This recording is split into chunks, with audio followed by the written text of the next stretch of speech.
Good morning, this is a Shaman Oracle reading for Monday, and before I start, I like to explain quickly the new card deck Moon and Stars Tarot, because I usually don't do tarot, but this is a gift I got, so I like to honor it by using it now and then, and today is such a day. I'm starting to use it in my reading, one card only, to start it slowly, okay? But before we do that, let me explain this particular card deck called Moon and Stars Tarot, because it assigns to the swords shooting stars. The swords, they relate to the mind, divisions, collisions, and strife. And it relates to the cups, supernova, and cups relate to emotions, relationships, bonds, and clairvoyance. The wands, they are assigned the nebula, and wands relate to creativity, devotion, spirit, and action. And the pentacles relate to the full moon, and pentacles, they relate to finances, materialism, to work, and home. And while the shooting stars relate to the swords of this deck, shooting stars, they are really not stars. They are more small pieces of rock or dust called meteor. And these meteors, they can survive by burning up, by hitting the earth, and then becoming a meteorite. So meteorites are the last stage of the existence of space rocks. And not to confuse them with meteoroids, which are lumps of rock or metal that orbit the sun. Supernova, relating to the cups of this deck, supernova is when a star burns through its fuel, begins to cool, and because outward forces of pressure drop, gravity suddenly takes over and the star collapses in just seconds. And this collapse produces the explosion we call a supernova. Nebula, they are relating to the wands of this deck, and nebula is a giant cloud of dust and gas in space. When more than one nebula come from the gas and the dust thrown out by the explosion of a dying star, it's called supernova. And finally, full moon, relating to the pentacles.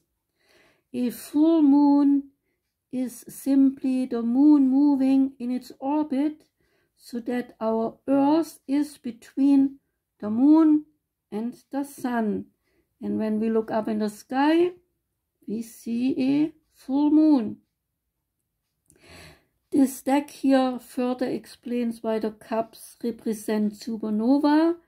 It is because emotions, they fuel a large part of our life and can often cause outbursts, similar to a supernova. And the swords, they are related to shooting stars, because when we see a shooting star, we make a wish, and shooting stars, they fall in many different directions, showing decisions to be made. Mercury is associated with thinking and communicating, and this explains the swords relating to shooting stars.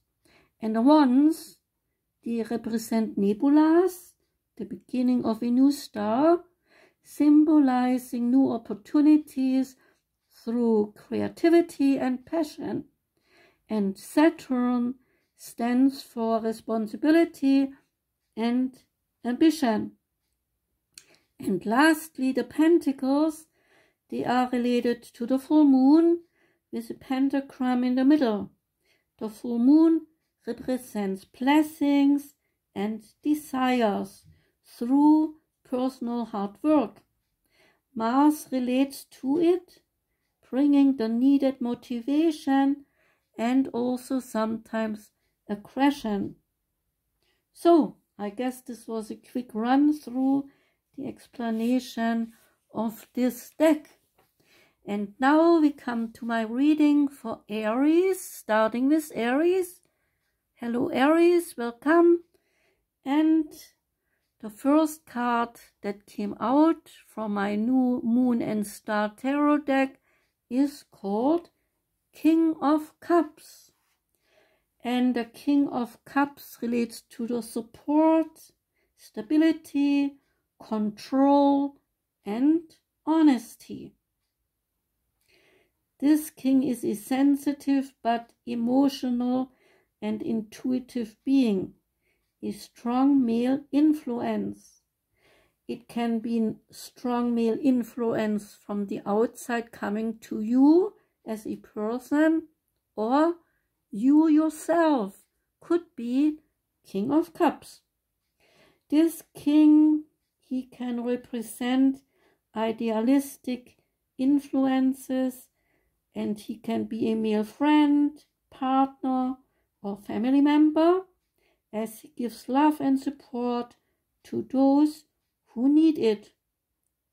He is wise and charismatic and brings a sense of grounding and a realistic approach to situations.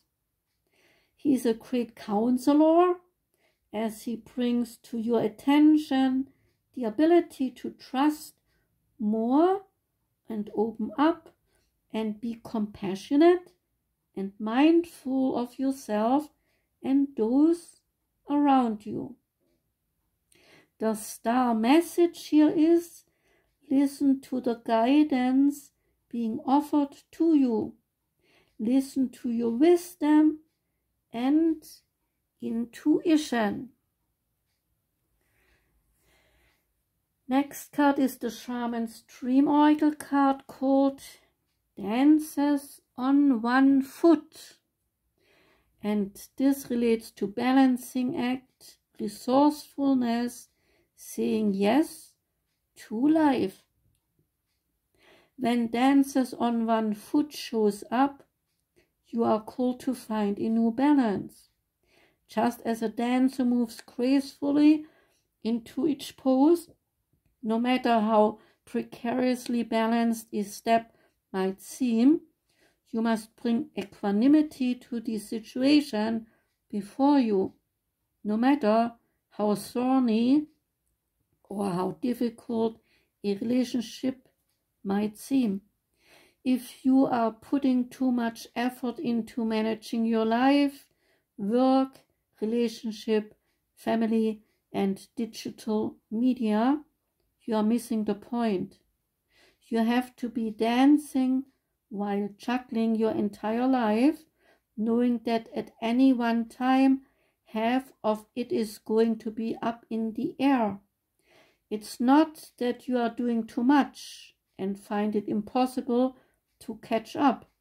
Rather, it's that you are confusing readiness with preparation. You will never ever be fully prepared for all the challenges in life, but you can be ready to say yes to a new invitation the universe offers you. So live in a state of yes to spirit and no to everything not infused with life, romance, vitality, and the sacred. You will be surprised by how quickly your load lightens when you hold true to this lesson.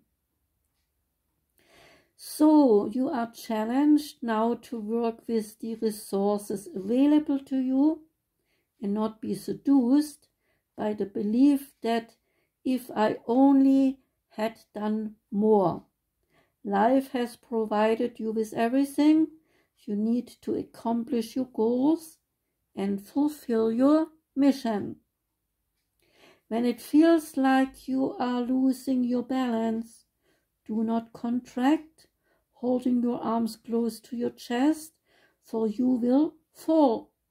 Instead, reach out and extend your arms fully, saying yes to Spirit's steadying hand. And last one is the Oracle of Fairies card. I think we need some lightness here a little bit. In all the readings I try to do that. So friendship is the title of this card. Fairies and humans alike, they need friends. Now is the time to seek out those who will support and encourage you on your journey to fulfill your dreams. We all need someone we can trust to share our private thoughts with. And this card tells you to reach out to all the new friends, to gather your friends around you, for there is power in numbers. Friends can offer advice that can give us hope and another point of view. Fairies too, they gather in groups to support each other, and there is great wisdom and comfort in doing this. Like-minded and like-hearted friends, they are like fairy dust, shining in our darkest and lightest hours, and they are always there for each other, no matter what time of day or night it is. True friends, they celebrate our successes and our joy, for they are truly happy when we are happy.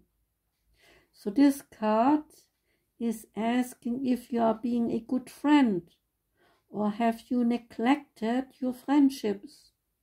Perhaps an old colleague or school friend needs you to reach out. Close your eyes and see who pops into your mind, and then get in touch with them.